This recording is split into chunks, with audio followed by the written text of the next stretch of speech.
VFM news కి స్వాగతం. Anantapuram urban నియోజకవర్గంలోని రహమత్ ఫంక్షన్ హాల్ నందు 5వ క్లస్టర్ నాయకులు కార్యకర్తలు పెద్ద ఎత్తున మహానాడు కార్యక్రమాన్ని ఆన్లైన్ విధానంలో నిర్వహించారు. ప్రస్తుతం పెట్రోల్ డీజిల్ కొరత పరిస్థితుల్ని దృష్టిలో ఉంచుకుని ఈ కార్యక్రమాన్ని నిర్వహించినట్లు నిర్వాహకులు తెలిపారు. ఈ సందర్భంగా రాయల్ మధు మీడియాతో మాట్లాడారు. రాష్ట్ర భవిష్యత్తు కోసం రూపొందించిన తీర్మానాలపై సమావేశంలో చర్చించినట్టు తెలిపారు. ప్రస్తుతం ఉన్న కూటమి ప్రభుత్వం సంక్షేమ కార్యక్రమాలతో పాటు అభివృద్ధి పనులను కూడా సమర్థవంతంగా ముందుకు తీసుకెళ్తూ ఉండడం హర్షణీయమని పేర్కొన్నారు. క్లస్టర్ 3 నుంచి మారుతున్నాము. ఈరోజు మహానాడు అంటే మహనీయుడు స్వర్గీయ నందమూరి తారక రామారావు, విశ్వవిఖ్యాత నట సార్వభౌమ కృష్ణుడు, విష్ణువు, దుర్యోధనుడు, దేవుడు లాంటి వ్యక్తి.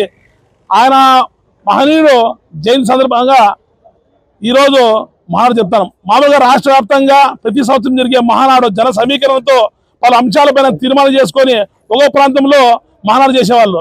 ఈరోజు ఇరాన్ యుద్ధం వల్ల డీజిల్ రేటు పెరగడము, మనకు డీజిల్స్ కొరత వల్ల వర్చువల్గా డిజిటల్ మహానాడు ఏర్పాటు చేసుకోవాలని మన ముఖ్యమంత్రి వర్యులు గౌరవనీయులు నారా చంద్రబాబు నాయుడు గారు, అదేవిధంగా ఐటీ శాఖ మంత్రులు యుగళం రథసారథి మన రాష్ట్రానికి దశ నిర్దేశించే మంత్రివర్యులు నారా లోకేష్ గారికి, అదేవిధంగా అనంతపురం అర్బన్ ఎమ్మెల్యే దగ్గుబాటి వెంకటేశ్వర గారికి మేము ఈ మహానాడు స్వాగతం తెలియజేస్తున్నాము.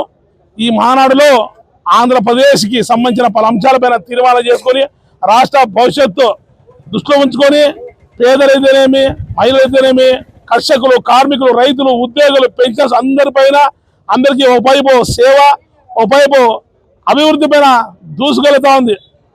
పైన నరేంద్ర మోడీ గారు, ఇక్కడ నారా చంద్రబాబు గారు, పవన్ కళ్యాణ్ గారు అందరూ కలిసి రాష్ట్రాన్ని అభివృద్ధి పథంలో పరుగులు పెడతా ఉన్నది రాష్ట్రము. కాబట్టి రాబోయే మన మున్సిపాలిటీ ఎలక్షన్లో మన అనంతపురంలో ఇదివరకు 50 డివిజన్లు ఉండేవి.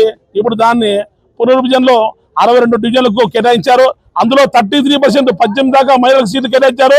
ప్రతి ఒక్కరూ రాష్ట్ర పరిస్థితిని దృష్టిలో పెట్టుకొని తెలుగుదేశం పార్టీకి అపూర్వమైన అఖండమైన మెజార్టీతో గెలిపించి 4 పంచాయతీలు, అదేవిధంగా నగరపాలక సంస్థల జెండా ఎగురవేయాలని తెలుగుదేశం పార్టీ నాయకులకు, కార్యకర్తలకు, అనంతపురం అసెంబ్లీ నియోజక ప్రజలకు, ఓటర్లకు తెలియజేస్తున్నాము. జై తెలుగుదేశం, జై తెలుగుదేశం, జై చంద్రబాబు, జై చంద్రబాబు, జై నారా లోకేష్ బాబు, జై నారా లోకేష్ బాబు, దగ్గుపాటి ప్రసాద్ నాయకత్వం, దగ్గుపాటి ప్రసాద్ నాయకత్వం. అందరికీ నమస్కారాలు. నా పేరు ఎంబి నాయదుల్లా, ఆజాద్ నగర్ 40 డివిజన్. ఈరోజు మన రహమత్ ఫంక్షన్ హాల్ నందు మహానాడు జరుగుతూ ఉంది.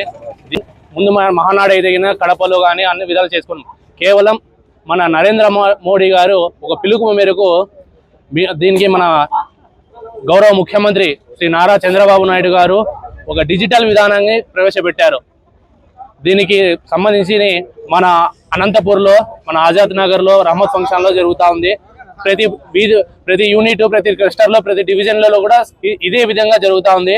దీనికి విచ్చేసినటువంటి ఎమ్మెల్యే సార్ గారికి, మరి మన నగర ప్రజలకి, మన యూనిట్, డివిజన్, క్లస్టర్లకి అందరికీ పేరు పేరున నమస్కారాలు.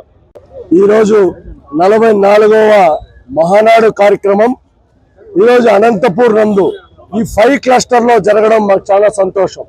ఎందుకంటే నరేంద్ర మోడీ గారు ఒక పిలుపు మేర కోసం ఏదైతే ఈరోజు మన ఇండియా క్లిష్ట పరిస్థితిలో ఉందో దాన్ని దృష్టిలో పెట్టుకొని ఈరోజు ఇంధనాన్ని ఆదా చేయడానికి ఈరోజు మా తెలుగుదేశం పార్టీ ఒక క్రమశిక్షణ పార్టీ కాబట్టి, నరేంద్ర మోడీ గారు కూటమి ప్రభుత్వం ఉన్నాం కాబట్టి ఆ ఆదేశాల మేరకు ఈరోజు ఏ నియోజకవర్గాల్లో క్లస్టర్లో ఈరోజు మా మహానాడు ఏర్పాటు చేసుకోవడం చాలా సంతోషం.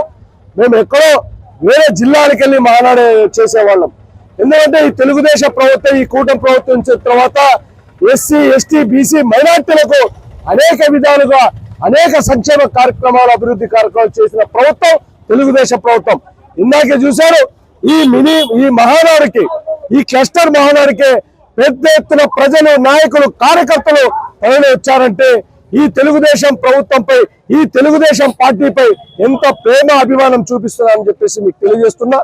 భవిష్యత్తులో కూడా అనేక అభివృద్ధి కార్యక్రమాలు చేయడానికి మా నాయకులు నారా చంద్రబాబు నాయుడు గారు, అదేవిధంగా నారా లోకేష్ బాబు గారు, అదేవిధంగా అనంతపూర్ అర్బన్ ఎమ్మెల్యే దగ్గుబాటి ప్రసాద్ గారు ముందుంటారని చెప్పేసి కూడా తెలియజేసుకుంటున్నాను. Thank you.